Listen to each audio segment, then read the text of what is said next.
era ndakoma nti ninze because ebyobufuzi tubibairemu okumala ibanga.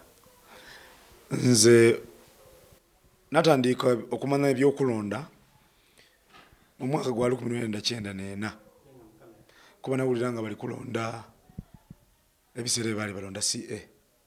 So mu kulonda CA ewaife wabangayo omusada bamwetanga Buluwa bali wano. Lati wange yamuwagiranga ino era babanga yali omu ku ba campaign nabe.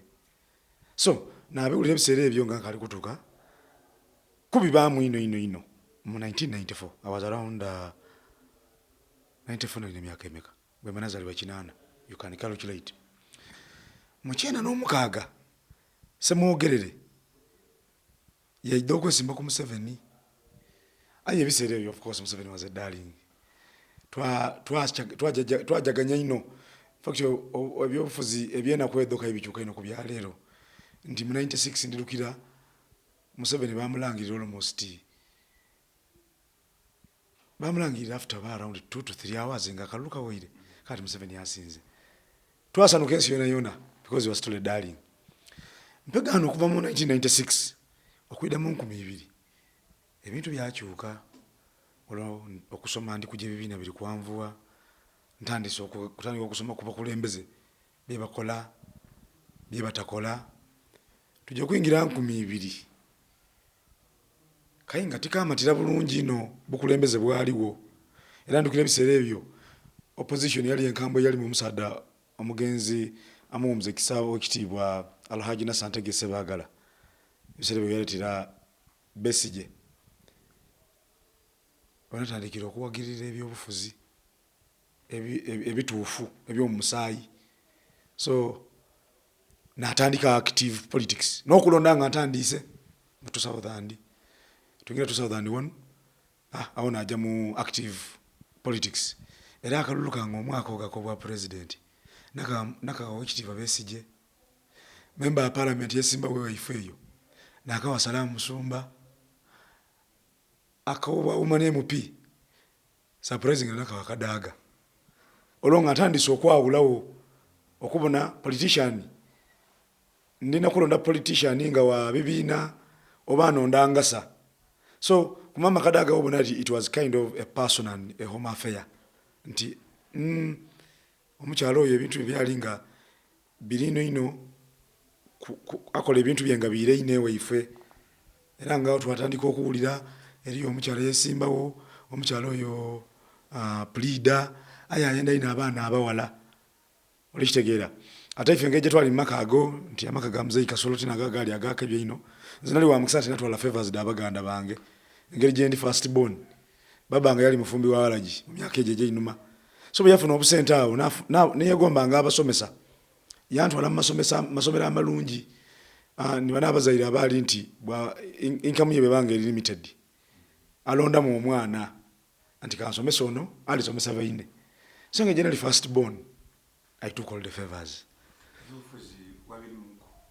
Bufuzi nabiri mukwayenga tiesimbawo nali kadeide ya byabufuzi nze ngamba kumbali ife otupike ekintu era ndikira ndi ku masomero Mukamuli boys I was very stubborn.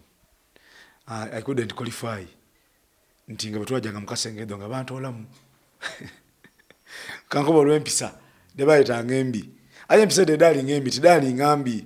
I only had a stubborn character, you know. I was aggressive a bit nga mbone bwa ino mu butalo obwo bukuba nti those boys are stubborn. Kasola ndiyo group because I remember chasinga okuntozanga mu byobufuzi era primary wabanga wengeri nti Kamuli boys nga batukoba kwogera oluzungu nga vernacular speaking was a bit prohibited. So nga bawo ebisowani batuwa nga bakuwa ekisowani nga wasiba nakyo nze kyenakolanga nga njana ndogera olusogo olova babimpa byona ebisowani omusanvu n'abantu mu nkoto era nga bujozi wangambirina. So one time when I ndo okuba nti kancho sobula mu bana simbe woku they said for you are stubborn, you don't want to speak English, so you can't qualify to stand as a prefect. I said fine.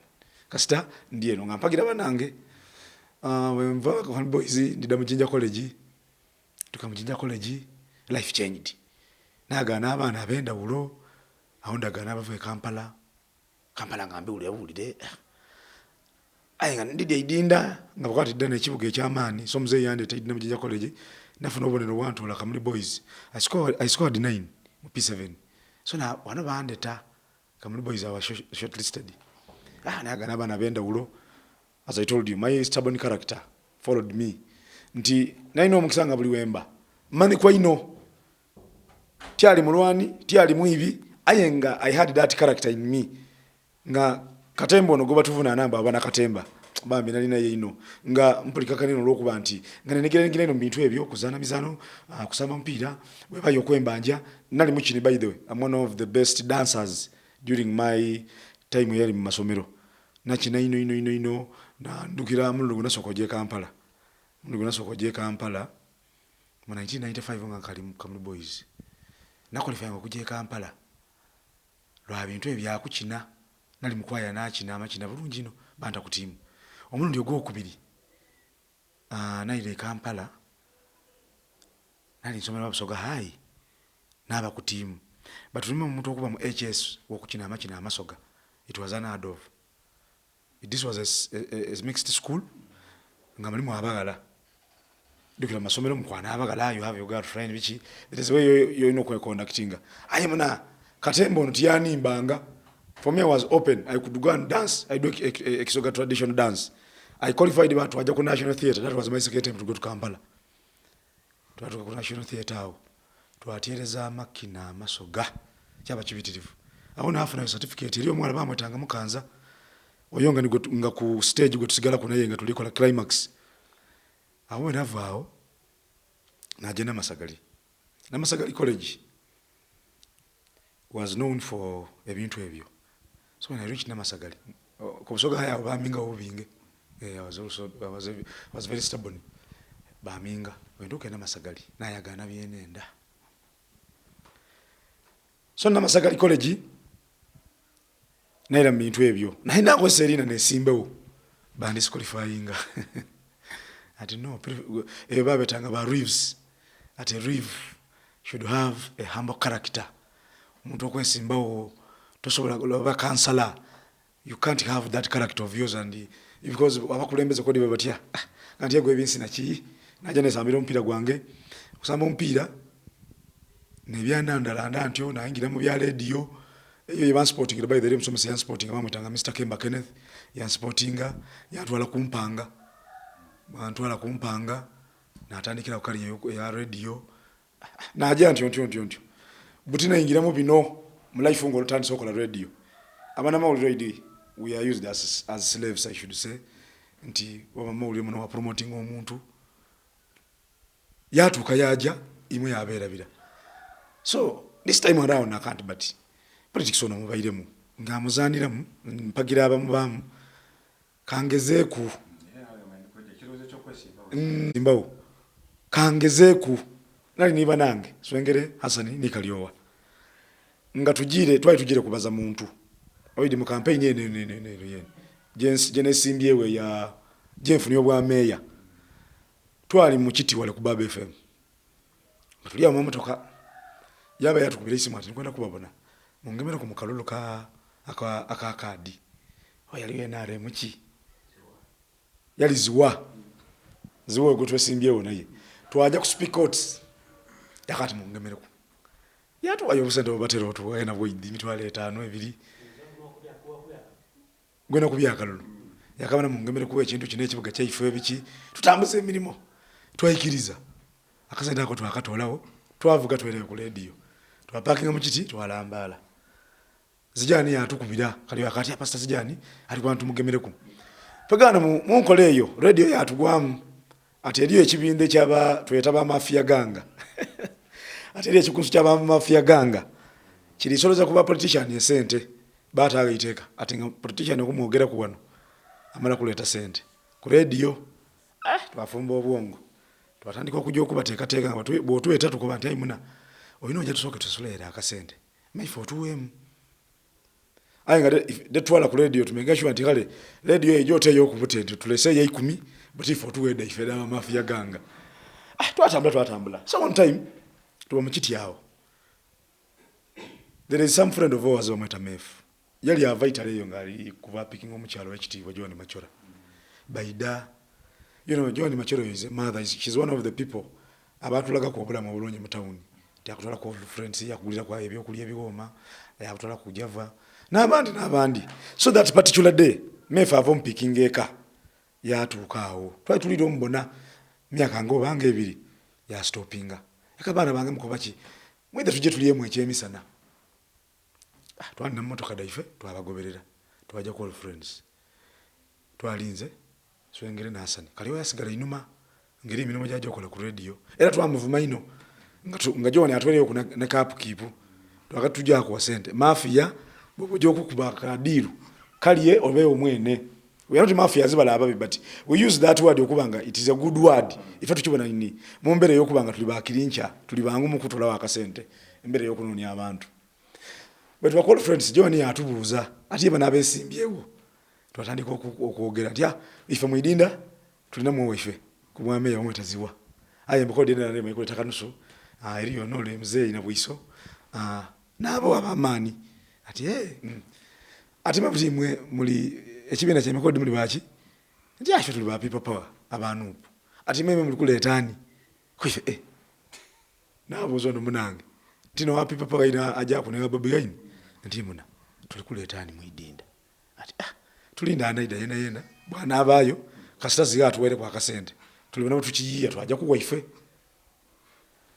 chovasa ne abuza ati bwana John yakoba ati aba nabaidi abo mungeri eyo ati okole mzee akaina amani nti awe muna abantu bamwenda era akaluluka nali musilakira okola ki okalya nti awe professor ngabo mwidi muna msado yo azira kunziro mumbere oti neyo na bwiso ani kanusu nti akanusu by the twamugayiriro from the word go nti yakola ensobi mwene Uganda eri kukyuka encho neigulo kaye bokoba nti oli kuva mu opposition kujja mu NRM obo okoze ensobi aye ngoli yagumira mu UPC by the go twandikagire tutyo ziga musada mwogezi olojoni ayitubuza tukumu analysis ndi musada mwogezi ate naba abarwaninga jinja balwire mu akulire muno so musada mulungi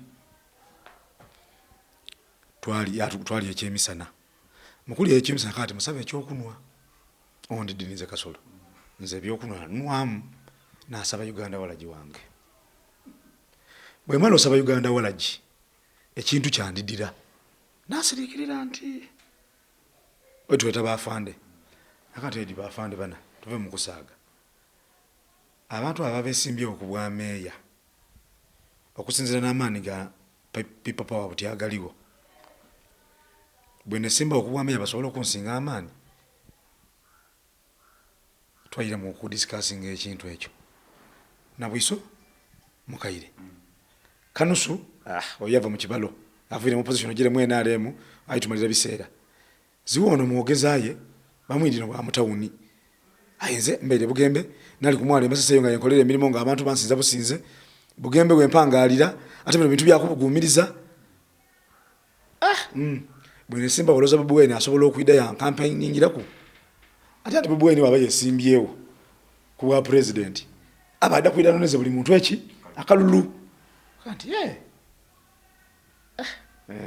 onakolwaira kutya kana simbe ekikola kibe after all tikulemberangako bwene simbawo ndabaze naningire byafa bit nesimbawo kukuwa meya bwene agwa era tida kukyuka ino ndakwesigalira ku mirimo gyange ekirungi nekolera ku radio era ndakusigalanga nize kasolo nga abantu bandidi tida kufwa kana simbawo kumande nkera tujja ku radio okola asani yakola ki yakita kumpewo ati bana twafunye candidate gaifa mjinja wa meya ni kasolo natandikira bana mpobulu ekirozo kitwe kyaide blaza apparently ndi musanufu ino ate kimbaire ekyokwega nfune kyamaani omuntu buli wabanga olina okyokola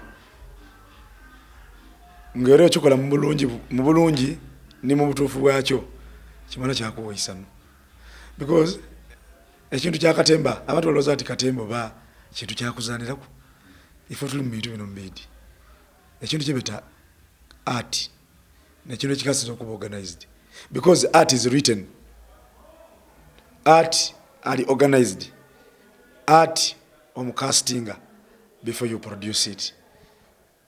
Ate abakola ku bintu ebyo byonna bw'ojja inyuma yetukolera ebintu ebyo. Omuntu okoperatinga kamera olina okuba nga oli musomi, omuntu okola sound olina okuba nga oli musomi, omuntu okuba nga okola production. Abaana beevu era okuba nti emirimu gyaife gye tukola gitufaanana ate gyasoga gikolebwa mu bantu bali energetic baana bato bato. That is why abantu bazati mano Akatemba anakulembera. You imagine okuba nga swengere tumuzaine for the last 10 years ayenga akali relevant, upholding that thing for 10 years. Aye buluna ko omuntu ketuzaana akati akayimu azaine kano. It is because we use a lot of brains to organize that work okumuwa abantu babanga bamwenda. So nibene byobukulembeze batakulimbanga the most disorganized and reckless and use any term to term those people. They are the politicians. Politicians are careless. They are liars. You cause ekigambo kyoncho kisobola okwogerako. Aye omukama yaba omukisa mulala nti ifa abantu babulido bakulembera yatu Katonda yatuyima okutegeera nti niye nole iwe olali kwidde okusaba kino yalinga iye ayetereza mbwa akatono yatuma mwati eda yakunaga kasolo neteza bwetereze ndine erina mbaire mantu kumala ibanga kati but why mumpa bwame here I am. Erina okwe packaginga ni message ebbanga lyemeze ku radio eri ekintu campaign gye natandika one time ali nkola ku Busoga 1. Ku Busoga 1 ina omukisa nti nali programs director. Programs director nga nina obuyinza obumala odizo obuli kumpuliza ku radio ebintu byendogero yinza olozo tindi kuyomba kyotasobola kufuna wandi ate ndero kibona ine wife ku baba yenkolera ku Baba FM bakamba ife bazibikira abantu to open up. Baba FM yende eba inungi buli matu okay kirungi okuba mu bulungi matu aga abantu. You can't please all people. Ayi bozula kyokolanga you are doing something nti kino omulamo gwange ni guno kayomana kaba very strong ino bwemba ku Busoga natandika omulamwa ogwokukubiriza abantu okwenda ebinene mu bino nako banti kantandika campaign yokutola abantu mu kipangisa bezimbira amayumba. But yone ekigambo ekyo bwokyogera omuntu akibulira bubi. One of my candidates abava mu kipangisa nibazimba amayumba agaibniswengere nga nkyogera nga ali munumba ya kipangisa ni mukazi yena abaana nakera ku radio nakanti kubyamu olamba ile butyogalambye nifo kyokusituko ojo yiye oli munumba ya mwino idukira ye yagizimba eri yawo ayi waloza mbwa mu mpangisa agundi sasula se ndi munumba ya bei sasula emitwala 3 buli mwezi kubyamu emitwala 3 buli mwezi okumala emyezi 12 edresente imeka bosolo ze sente edo mu ngeri yona nofuna yakayumba kalenga kakwekuumiramu nojo ozimbe eyo kiba kitya nafuna abantu abandikirizamu abatono batandika okumpaako obudulizi omuntu aje yazimba kati muno okusulewo kirungi mu campaign eyo yankolera natandika okwogera abantu okuba nti please mutandika okuba open minded. Omuntu bwaida yoli katugeze politician nga ali kusaba akalulu so komukoti mpa program yo I want to kutegera kyo jokola before ngo kaina musaba kasende because akasobola okafuna but tutandika oku thinking a big kyankolera emyaka jinamala ku Busoga 1 nazimba dati gundi nasomesa abantu okuba self esteemed pagana abantu batandika okubati kasolo mukambwe can't find ejo ndachi polishing out pagano nezimbira ku that power on me nga buli muntu gwe meeting abona omuntu owamani so nazimba amani ago on me wali kumfuna. So when I done politics abantu bakobanga bakira ati chikulu mukambwe which is also good. Sometimes when you present yourself as a leader we know kuba strong we know kuba muntu nga at least oyinekitibwe ekikuwebwa na akifuna. So nebimu ku bintu ebinkolere mu kalulu erina lyange lyankolera emirimu gye nkola mbere ku radio for the last 20 years kwegamba niwe banga towuliriza radio obululu aba abantu bena linetaga mu idinda bali bampulira at least 80% of people in Jinja bawulira ku Erina Kasolo mizano gyenzana. These are things that make people happy. Yosobola okwagaana omuntu akusanusa nga ina kyali kwenda ku Kimwima. Nze ntera okuba ku radio nekobera nti ninze Kasolo ayenda abakazi abalungi. If you are beautiful out there, how I wish ngolinzira mukazi waka nga asobola okubafuna mwena mama bakazi bange. Do you know how women I'm talking to? Abali eyo nga she feels like yena ayenda okuba n'omwami amwenda. But I offer that love. I'm here lwakuba nti ndi mufumbo. But singa ngoti ali mufumbo, I would love you all. You know, those women, they are a weaker sex. They want to be cared for. Nabe ku radio nakanti ninze Kasolo. Iba abana mwandu. It is very rare and unheard of. Okwaga n'omusada. Ako batinze. Nino omukazi na mwandu. Obana baizo omukazi nga na mwandu. Yafuirwa ibanze na mbaiza. You know, people don't want to live the reality. Mba ku radio na abyogera kanti bana abakazi bana mwandu. Bemumpa akalulu. I'll put a program for these women. And so indeed I'm here, I'm going to do that. Nebintu otandikira kuba bino nabyangu. Nti omukazi na mwandu we kanti butinze iba imwe. Buli mukazi na mwandu alina omwana nga ajja kwira ku isomero. Ninze meya nsobola program ku site nti butinye kugabira bana mwandu mu Jinja site bitabu bya bwerere. Mbatiri iba imwe. Mba ndikola mulimu gwa baba. Gwe yandikolera mukazi ye ali ku omwana nga ali ku struggling. So nebye ebimu ku bintu nti people fear to speak the reality and people fear to live themselves.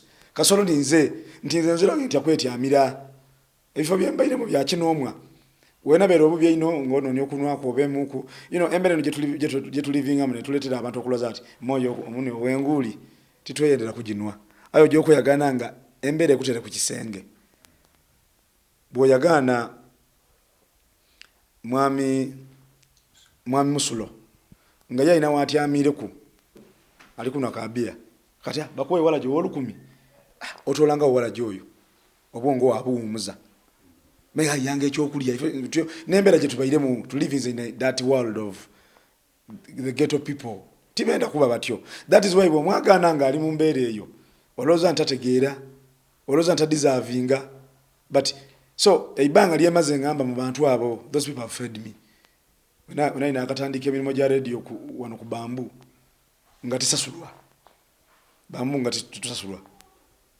it is come work wajewe yiye. So abantu abo nga batubera mojaga amutumira gaira yakugulira ekyokulya that connection. So ngoine okununya abantu bangi iduke bwobanga yongulire ku lero ido nindira nkutama. So ebyo byatuyambanga okoloti aja kuliponi batumira botumirayo watu kai wali ekyenande ekyobwerere apikawo oli eyalere yobwire ne yancho butido wano ni owundi aje ekimaka wayagana abali kola wa connecting na bidukira media ne tuwo mukisante abantu batu believingiramu aye ebitufu byene it is not the life je tulinayo. So nze nakyeyambisa naje ekimaka mbaire mu kikolo mojo nze nanwera yoko. So those people I connected with them eyo kuba bandi kumwalo nali yokunibala bajetanga mpompo. So nga kizibu ino nzo kwesimbawo nonkubira akalulu emasese otya Kasolo ife gotwa banga naye nga bandi tabwa Katonda. So that is how I've lived my life.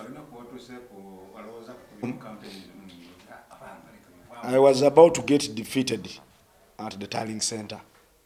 Kube ni machali kirungi. Abantu bampagirana batambula people supported me. But mu Tarling Center. Nagana kintu nakyawa ni Uganda ensi yange. Omuntu yesimba watyanga nali n'obuwanguzi. Nirizo tusinga diriwo. Aye kayinga yoli n'obuwanguzi. Toli safe bali kubona ngo oli muyekera azira buwanguzi nali kalakala. Mwami kanusu yali aswaga. Era bayire bandi kyusize ebintu binongo omuntu ayina amagye alonda. Goba amagye agalonda na police. Because ngoli kyali amagye na police. Kanusu ngoli yabita. Kodi kalanga eri omusada meta kodi kalanga. Oyo waba jasoyo yaidao ku Tarling Center nga it is just a few hours okudikerenga akalulu. Bambi mukusoka mukuidati banange bamulengera baloza ngati ni Mzee Kasolo. Nga bamaje bamwetu lwaza ati Mzee wo yayingire bamaje batamugema njotuka okutuka ati bakati ni kalanga sungu bwange bakati abono musale naboni abantu ono emundu dali wale naba njire nkobo omukazi ole nti nze kambivwemu nawe langirira mu wundi asani yankati no munsi de tuli mu bityo biba musonga edinense dirimu abantu abazira mazima na bwenkanya kityo kiba so guma tuna declaration forms diri ko bulwo bwa abantu let's stand strong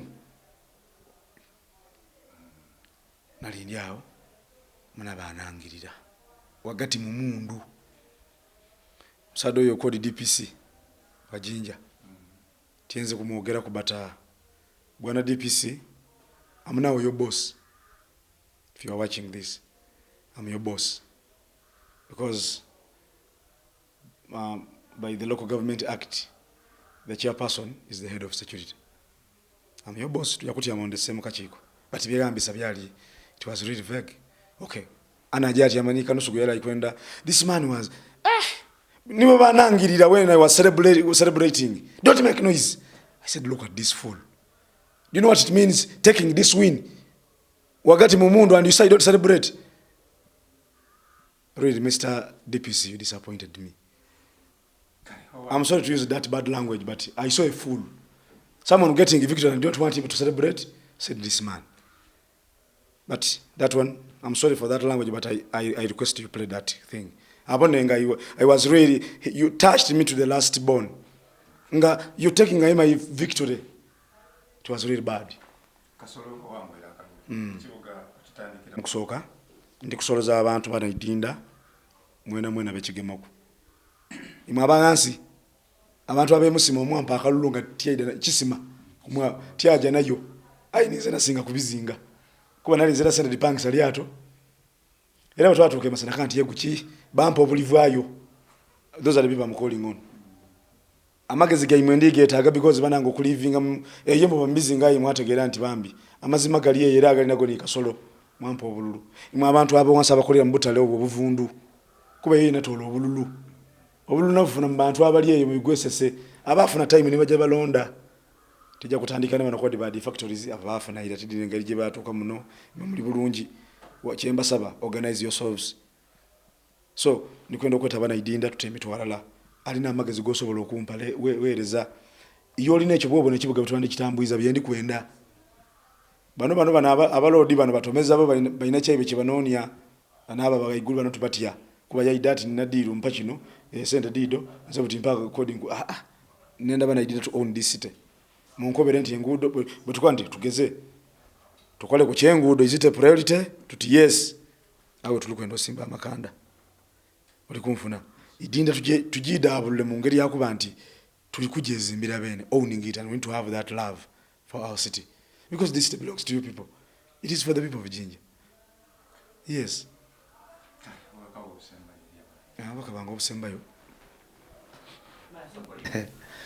Kasolo is magic. Kasolo is magic. Nzebwa chakuncho nakandi yakwesimba.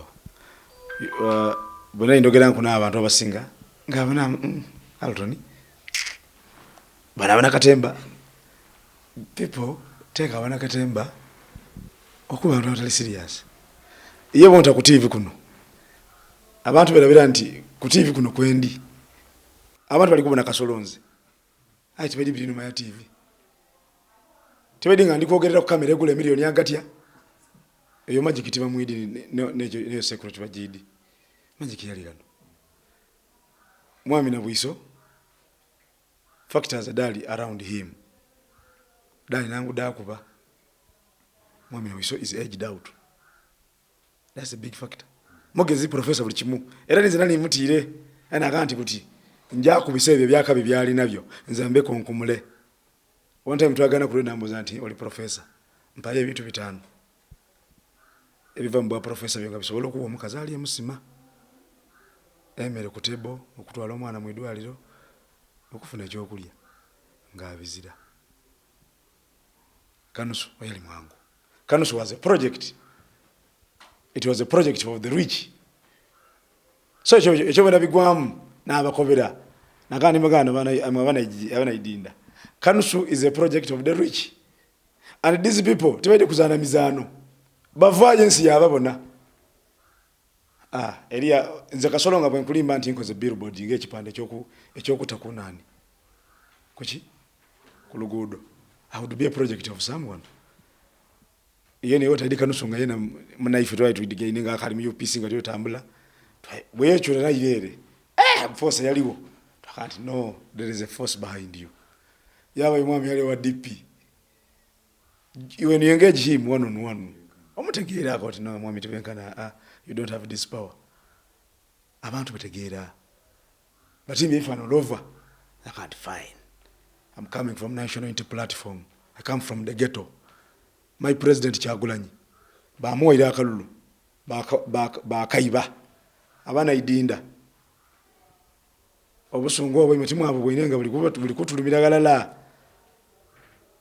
Nacho sekito mu byoko. Ngabo okobyo ti campaign onabula nzira ko banga abantu audience nti wendogera. Ntinja kwesimbawo. Aje mukwesimbawo. Musondere sente dokwegandisa. Abantu bansondera ngesente. Mumpe sente amafuta njeno niyo bululu. Era nga bampa. Bwe balekero kumpe sente ndi wawo nze naje natya. I went natya. Era swengere yako bangati. Ate dada bona abita akalulu kano. Abantu baja kwevu. Politics ajacho kamwidinda. Nakati muna otabamu nakuwana nja kubita akalulu. Ndiye kintu kyange kyamino digit. Bena ndi kuingira mwidina ngande tulisababu mu campaign. But blocking baba tukubya masasi. That was the big factor. Eyakyusa akalulu. Buli muntu alina mwana gali mu myaka ejanga. No uli anti omwana we yesimbye okusacha position. Ngayo omuntu alina obuyinzo ababaire mu ibanga eryo naliona. Ate nga yene alina abana n'abaidukulu abalinganze Kasolo. No uli anti abaire amadali nze Kasolo. Olozo omuntu oyawulira atya. Mumusindikira abantu atunabo. So abantu emitima gyaba idanga bagichuka bagabi bobuga ni bamutwire ruka bamulese. Ifo tumuli okumpi tona batukubiremu. Ngabantu bayibona. You know, this media plays a very big role. Chovoto akanti camera dibeku. Abantu babone. People could see this. So that is how I changed my Andy Kasolo katono kati. I am